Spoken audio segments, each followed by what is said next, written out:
नमस्कार साथियों, दिल्ली इलेक्शन के रिजल्ट सामने आ गए हैं और दिल्ली इलेक्शन में इस बार भारतीय जनता पार्टी की आंधी आई है। लेकिन इस आंधी में कई ऐसे दिग्गज मुस्लिम उम्मीदवार हैं जो भारतीय जनता पार्टी की लहर में भी चुनाव जीत गए हैं। भले ही आम आदमी पार्टी चुनाव हार गई है, लेकिन वो चुनाव जीत गए हैं और उनकी संख्या कितनी है वो हम आपको इस वीडियो में बताएंगे। तो आपसे गुजारिश है कि आप इस वीडियो को आखिर तक जरूर देखिएगा। सबसे पहले हम जिस सीट की बात करेंगे जहां से मुस्लिम उम्मीदवार चुनाव जीत करके आए हैं, वो सीट है दिल्ली की बल्ली मरन की सीट और यहां से चुनाव जीते हैं इमरान हुसैन। देखिए उनको कुल कितना वोट मिला है। इमरान हुसैन को कुल वोट मिला है 57,004 और इन्होंने भारतीय जनता पार्टी के बहुत ही दिग्गज उम्मीदवार कमाल बगरी को हरा दिया है 29,823 वोटों से। भारतीय जनता पार्टी के उम्मीदवार को 27,181 वोट मिला था, जबकि इस सीट पर कांग्रेस के उम्मीदवार हारून यूसुफ को 13,059 वोट मिला था। तीसरे नंबर पर कांग्रेस के उम्मीदवार रहे और भारतीय जनता पार्टी के उम्मीदवार कमल बगरी की करारी हार हुई है। एक तरीके से सुपड़ा साफ हो गया है और लगभग 30,000 के मार्जिन से इमरान हुसैन जीत गए हैं बल्ली मरन की सीट।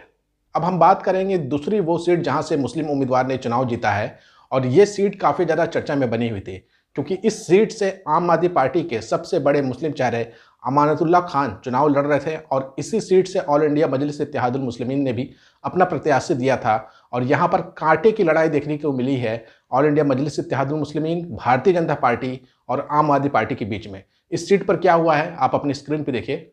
ओखला विधानसभा क्षेत्र से जीते हैं अमानतुल्लाह खान, जिनको कुल वोट मिला है 88,943 और इन्होंने भारतीय जनता पार्टी के दिग्गज उम्मीदवार मनीष चौधरी को हरा दिया है 23,639 वोटों से।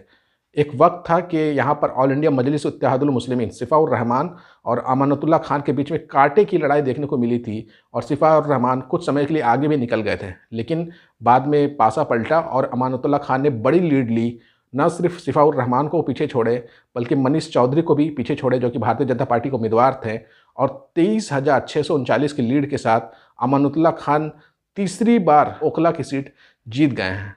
अब हम बात करेंगे तीसरे मुस्लिम उम्मीदवार की जो चुनाव जीत करके आए हैं दिल्ली विधानसभा चुनाव 2025 में, और ये सीट है सीलमपुर की सीट जहां से चुनाव जीते हैं आम आदमी पार्टी के प्रत्याशी चौधरी जुबैर अहमद ने और इनको कुल वोट मिला है 79,009 और इन्होंने बहुत बुरी तरीके से हराया है भारतीय जनता पार्टी के उम्मीदवार अनिल कुमार शर्मा को। अनिल कुमार शर्मा को केवल वोट मिला है 36,532 और यहाँ पर तीसरे नंबर पर रहे हैं अब्दुल रहमान, जिनको कुल वोट मिला है 16,551। यानी कि कांग्रेस के उम्मीदवार तीसरे नंबर पर रहे हैं और यहाँ पर जो लड़ाई हुई है भारतीय जनता पार्टी और आम आदमी पार्टी के बीच में हुई है, जहाँ पर आम आदमी पार्टी के उम्मीदवार चौधरी जुबैर अहमद ने बुरी तरीके से हरा दिया है अनिल कुमार शर्मा को और सीलमपुर सीट जीत ली है।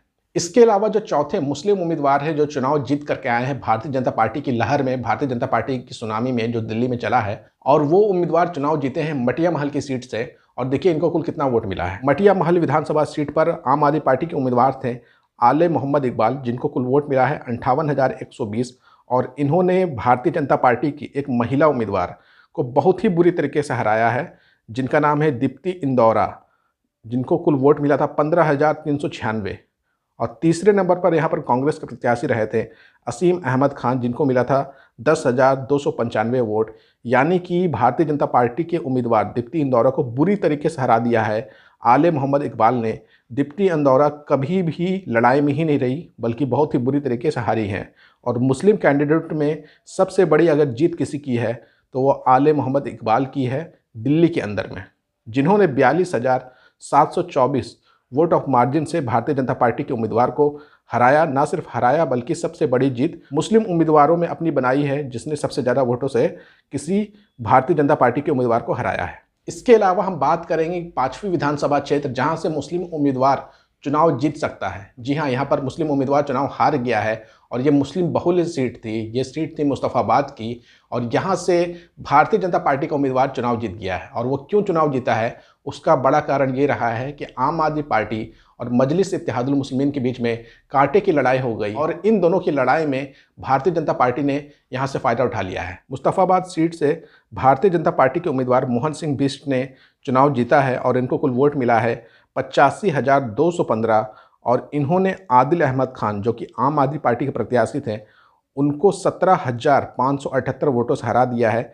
आदिल अहमद खान आम आदमी पार्टी के प्रत्याशी को मिला है 67,637 वोट और मोहन सिंह बिष्ट ने 17,578 वोटों से हरा दिया है। इस सीट पर ऑल इंडिया मजलिस इत्तेहादुल मुस्लिमीन के प्रत्याशी मोहम्मद ताहिर हुसैन भी चुनाव लड़ रहे थे, जिनको कुल वोट मिला था 33,474 और ये तीसरे नंबर पर रहे। लेकिन अगर आप कल्पना करिए कि ताहिर हुसैन आम आदमी पार्टी के प्रत्याशी होते हैं और जो 17,000 वोटों से चुनाव हारे हैं और जितना वोट आदिल अहमद खान को मिला है वो मिल जाता तो एक बड़ी जीत दर्ज होती मोहम्मद ताहिर हुसैन को, या फिर अगर आदिल अहमद खान अकेले लड़ रहे होते तो उनकी भी बड़ी जीत होती मुस्तफ़ाबाद सीट पर।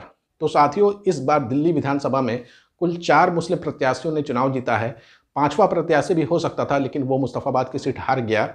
और एक बात और मैं आपसे कहना चाहूँगा कि मुसलमानों की आबादी दिल्ली में 12 से 15% है और 70 विधानसभा सीटों वाले दिल्ली में मुसलमानों की एमएलए की जो संख्या है वो केवल 4 है। लेकिन बहुत ही अफसोस की बात है, जहां मुस्लिमों की आबादी 12 से 15% है, वहां केवल 4 एमएलए जीत करके आ रहे हैं। आपको क्या लगता है, कितने मुस्लिम उम्मीदवार दिल्ली से चुनाव जीत करके आना चाहिए था? कमेंट करके अपनी राय जरूर दीजिएगा और इस वीडियो को ज़्यादा से ज़्यादा शेयर करिएगा।